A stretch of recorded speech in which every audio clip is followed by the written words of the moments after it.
After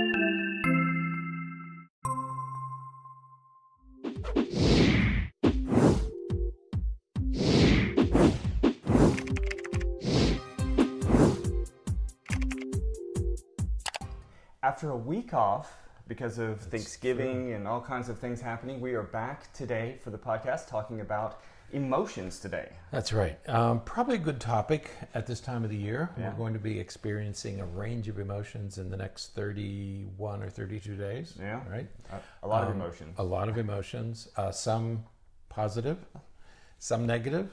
Yeah. And then there are going to be some intense emotions expressed during this time of the year, regardless of your religious persuasion. You can't avoid this major holiday. That's right. If you went shopping for Black Friday, you've already experienced some of those intense emotions. Probably so. Was there a big Black Friday this year? I think there's always a big. I think Black I Friday. missed it this year. Yeah. Okay. Well, if you're looking at or watching the video through YouTube, you see that we're presenting in a different location today. We actually have some construction happening here in the office that actually has been going on over the last couple weekends. One of the reasons why we missed last week Right. was we were at a construction site last week. Yes. So, creating new office space for some of the folks that have joined us here at the office. So, good things, but also issues that sort of interfere with what we are trying to accomplish.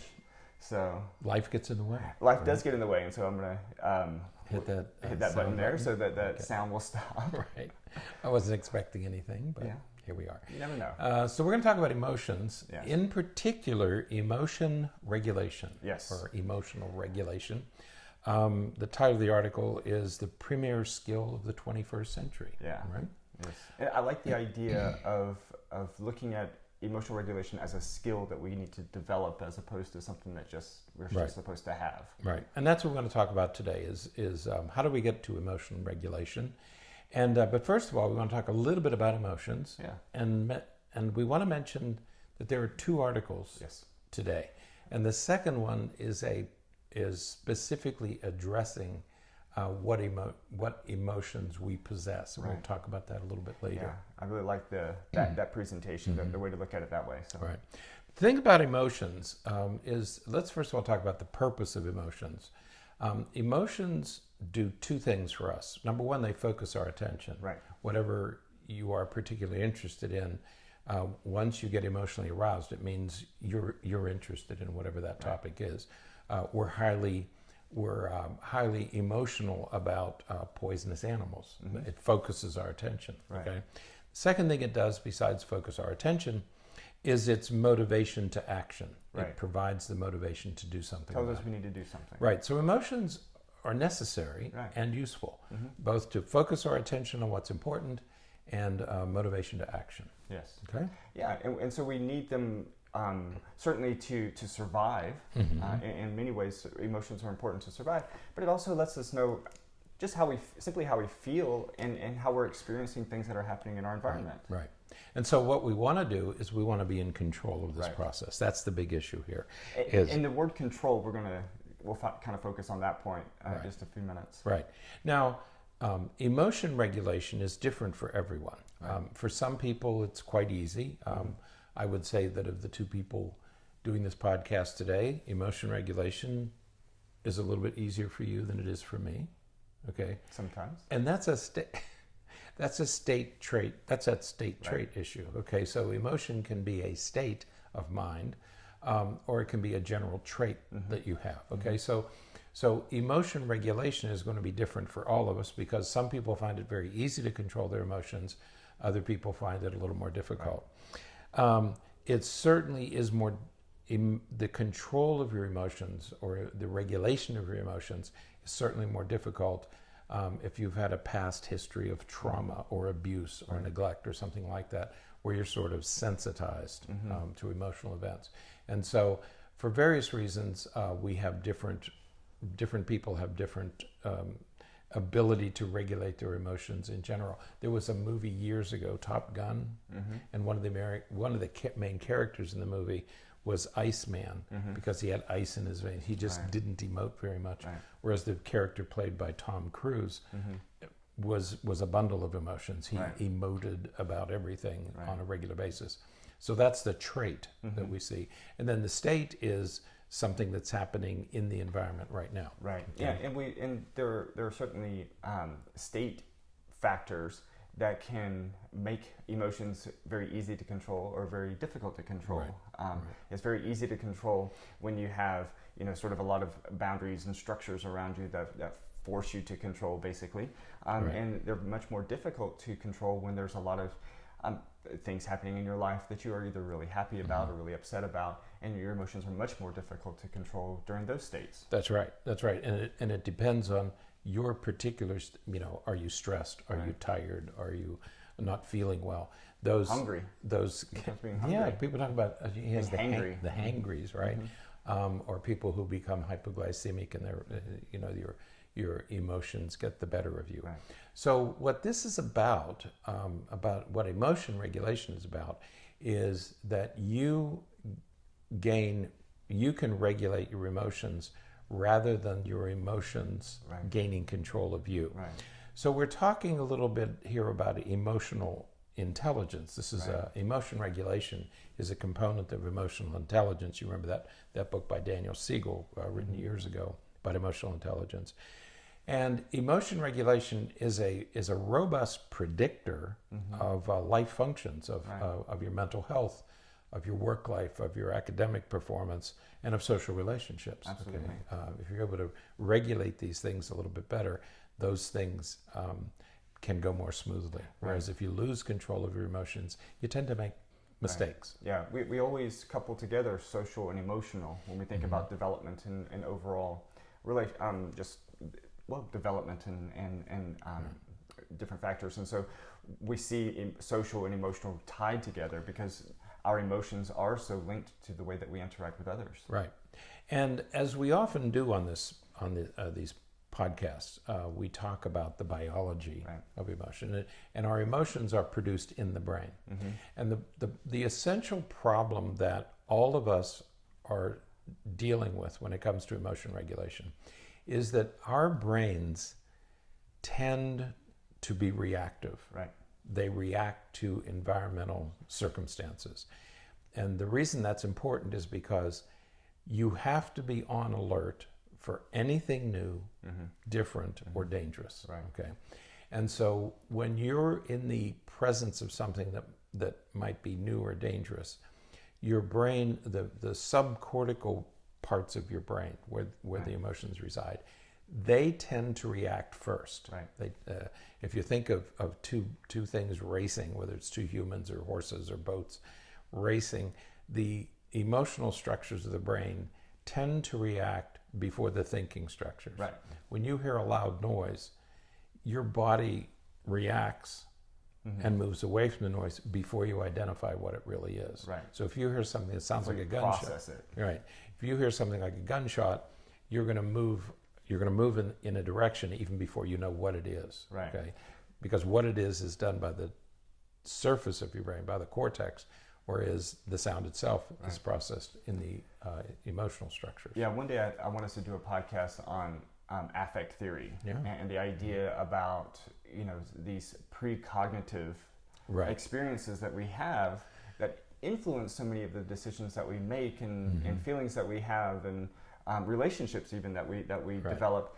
All of that, this theory says, begins pre-cortical, precognitive. Right. Where you're not even really thinking about it. You just start experiencing these emotions and affects before you even realize what's happening. That's right. And because there are situations that are dangerous that you have to react before you actually think about it. Because it takes too long. Right. I mean, you're not going to sit there and if something's coming toward your head, some missile of some sort, some projectile is coming toward your head, you're not going to sit there and think about, well, what is this?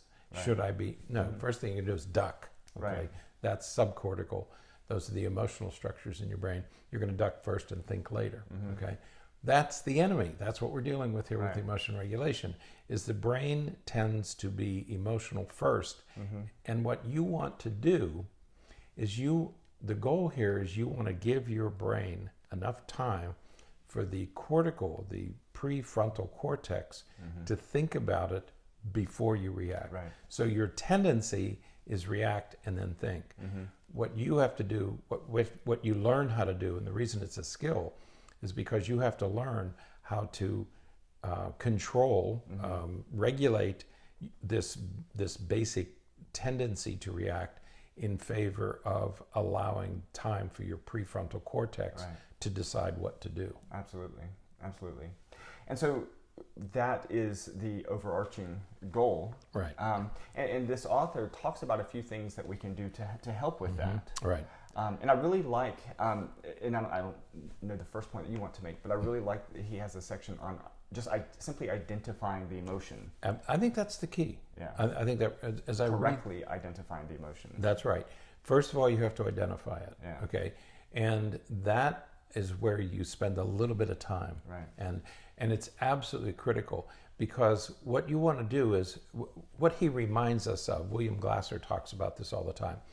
In fact, he calls it choice theory. You can't control all the events in the environment, but you can control how you react to them. Right. And you've heard that many, many times. Is what you want to do is control how you react to the events in your environment. Right. And the first step is naming it, is identifying what you're feeling. Right. Okay, that's step one. Right. Giving a name to what it is that you're experiencing.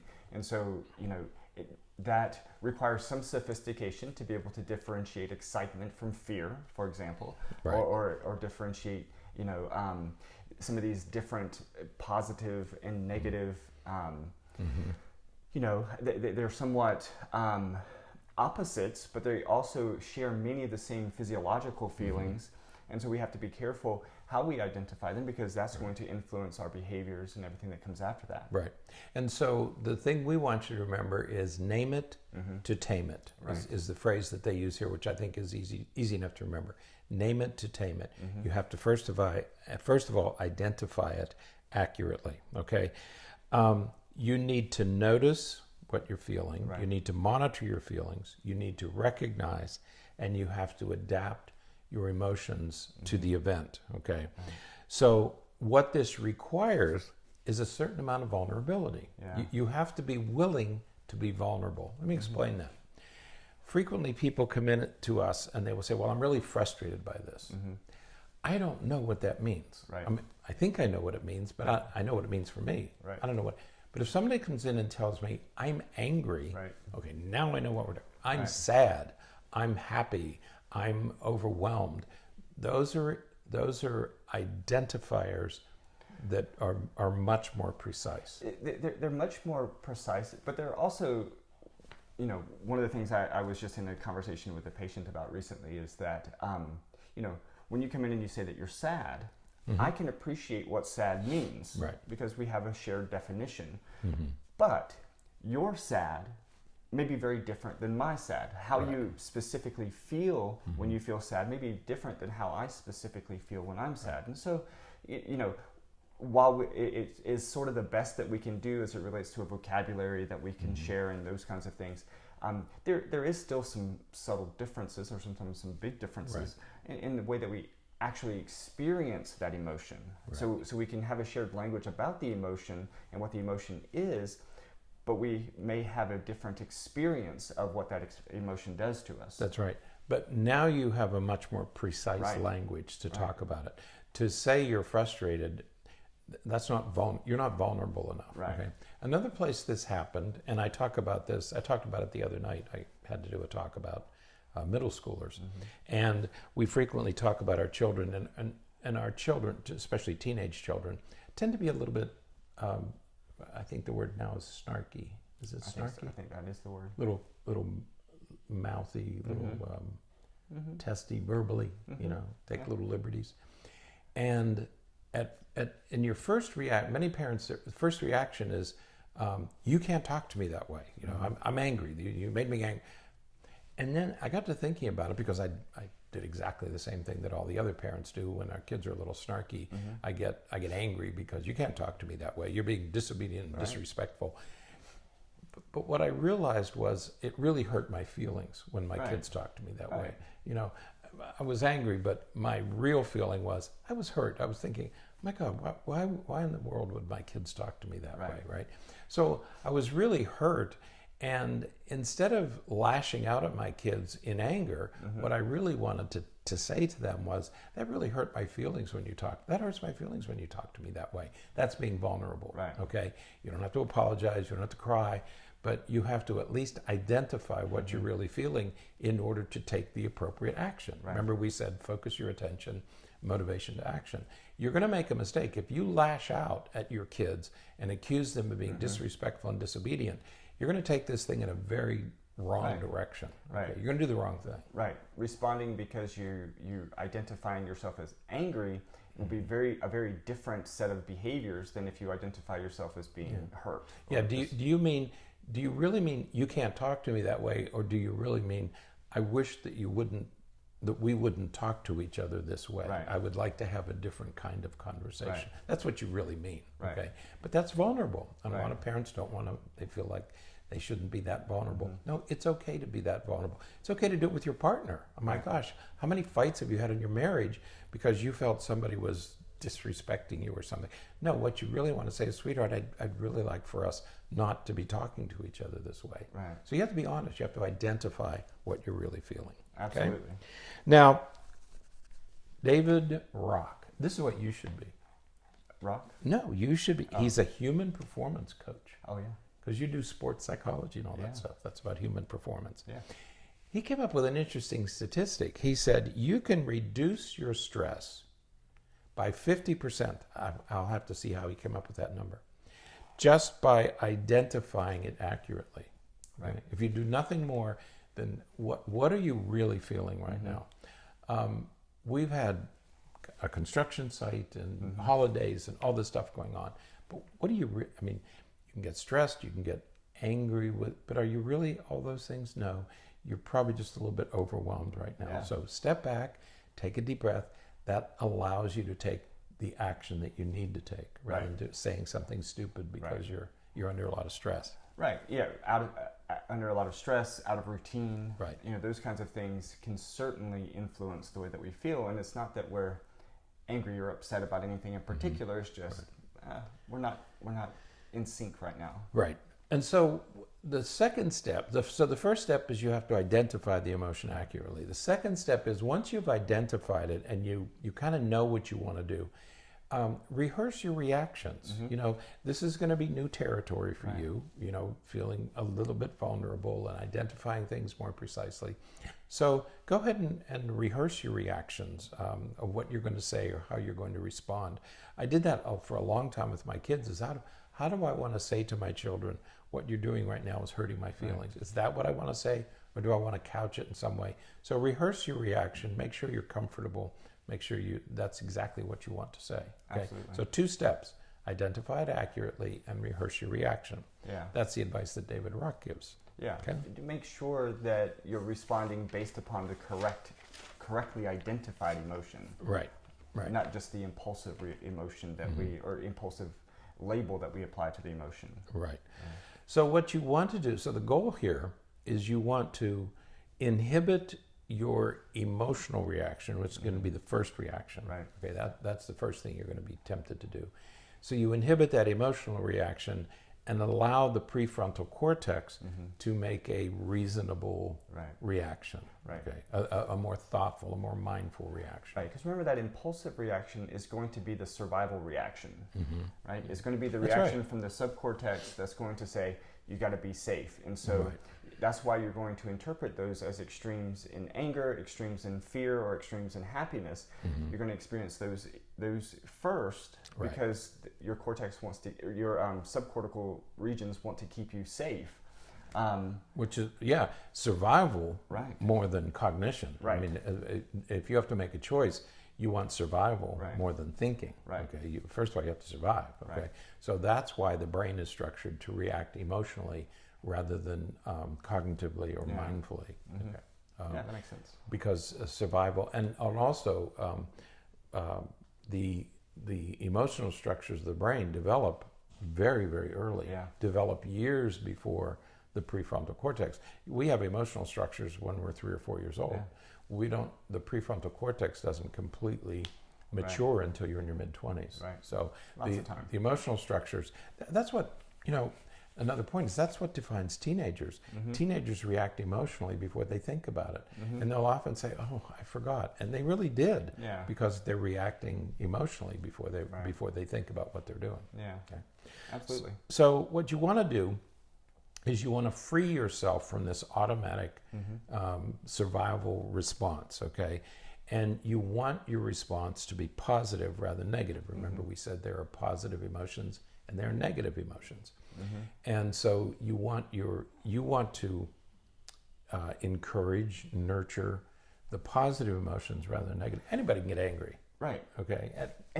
And let's be clear that we're using the words positive and negative, not good and bad. Right. Because sometimes anger could be a positive emotion. True. Sometimes anger could be the appropriate reaction to what's going on. Yeah. Sadness could be the right thing to feel. It could be the appropriate thing. Right. Whereas happiness could be the bad feeling at a particular time. So That's right. it's important that you remember that we're not talking about emotions as good and bad. We're talking about them as more positive or more negative, given a particular state or particular situation at one time. Because what's going to happen if your default setting is anger, and I know some people, I can't say their favorite word here, but it's synonymous with I'm angry, okay?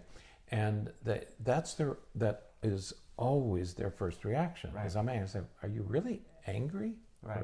Or is there something else going on here? And you have to help them sort that out because their default setting is I'm angry. Right. I'm angry. Well, you're not really angry. And it really is a developmental vocabulary. Right. That's right. Because you're not born with this ability. It develops over time. And when you're with 5 or 6 or 7-year-old children, they don't even have the vocabulary to identify their emotions accurately. So that's where parents have to help kids learn the vocabulary. Okay? So don't do the automatic response. What one of the writers says, don't take the bait. Right. Don't take that automatic response bait too quickly. And then you also have to know your threshold. How much pressure is too much pressure, and when do you react emotionally? So you have to know what your threshold is as well. Now, the second article or in the show notes is by Robert Plutchik. It's a hard name to say. Plutchik. I wasn't going to try. Chik. So it looks like Plutchik. He lists the 8 basic emotions. Now, curiously, he didn't invent this stuff. Yeah. You all know Charles Darwin, right? Not personally, but of him. I do. You knew him. Y'all hung out. I was on the Beagle. So he took this trip around the world on the HMS Beagle, which is helped lay the groundwork for evolution of species. Well, one thing that a lot of people don't know is that he wrote a second book while he was on that journey called The Expression of Emotions in Animals and Man. And what he discovered is that people around the world, because he would encounter different cultures, all cultures smile when they're happy and cry when they're sad. Yeah. And he was struck by the similarity of emotions. Yeah. And so what Plutchik talks about in this article is the 8 basic emotions. And he says they're opposites of each other. There are some opposites, right? Right. So joy, and the opposite of joy is sadness. Okay. And the opposite of surprise is anticipation. So you can anticipate or you can be surprised. The opposite of anger is fear, and I don't quite understand that, but he lists those as opposites. And the opposite of disgust is trust. So rather than parsing all this out, he lists 8 basic emotions: joy, surprise, fear, trust, sadness, anticipation, anger, and disgust. And there are facial expressions that mirror those 8 basic emotions. Right. And he created this petal. It It's almost like looks a like a flower flower petal. right. And there's a petal for each of the 8 emotions. And they can increase or decrease in intensity. And based upon how strong those emotions are or intense those emotions are, you get other deviations or derivations of that emotion. Right. And emotions and they can combine. Yeah, it's sort of like flavor. You know, we have 4 or 5 basic tastes, right? 4? 4. Sweet, sour, salty, bitter. I think so. Okay. So we have 4 basic taste buds on our tongue, okay? And there's a geographic distribution of those 4. But when you combine those 4 with smell, you get an infinite number of flavors. So smell plus taste equals flavor, and you can produce thousands of flavors, okay? And you see people doing wine tasting, you know, and smelling it and tasting it, and so they're stimulating all of those, and they get a flavor. Well, emotions are similar to that in some ways, because if you get a combination of emotions, or they go a little too far, they become more intense. And his wheel is a color wheel. Yeah. And the more intense the color, the more intense the emotion. Yeah. The reason he builds that into his color wheel is that if you ignore your emotions, they tend to intensify. Okay. And so the other thing you have to be careful of is that when you're feeling these things, you identify, you get, and you start to regulate, because if you don't do this stuff, the emotions are going to become more intense. And that's what you want to guard against, no matter what the emotion is. You want to guard against it, because the absences of emotion or the intensity, if you're too far at either end of that spectrum, now you're talking about mental illness. I mean, people who can't express emotions, that's pathological. And people who express too much emotion, that's pathological. So as with many of the things that we talk about on this program, it's a spectrum, and you have to be careful that you stay toward the middle. Learn how to regulate, learn how to identify. And again, it's never that in his wheel of emotions, there's not a good and bad. It's just they're just different. And so there are times when each of those emotions are appropriate, and it's good to express those emotions at those appropriate times. But then there are those inappropriate times. You know, one of the most liberating things with young children, and I say young children from probably age 5 on, is when you say to them, it's okay to be angry. You know, that's normal. You're supposed to feel anger. It's you know, so many parents and teachers say, no, you can't express. No, it's okay to be angry. It's how you express that anger that is the issue. That's what you have to learn how to deal with. So let people express every emotion, and then you deal with your response to that. Absolutely. So check out those articles. They're both posted in the show notes. I think you'll find them enlightening. I like that. Yeah, I like these two. Yeah, and we'd love to hear from you if you have any thoughts or any particular insight from your experience into any of these things. That would be great to share. Especially in December. Absolutely. Right? There's going to be a lot of them coming your way. So get them in check. Learn how to do this, and you can enjoy the holidays a little bit more, maybe. Absolutely. You know, you're going to have that uncle. You know what? He's gonna push those. You know, people say he's gonna push those buttons. Uncle Dr. Richard. Uncle Dr. Richard's gonna push those buttons. Oh. So that's my grandson. I push his buttons. No, people are gonna push your buttons. So prepare. Yep, absolutely. So, all right, that is it for today. Until next time, stay happy, stay healthy, and forget to be afraid.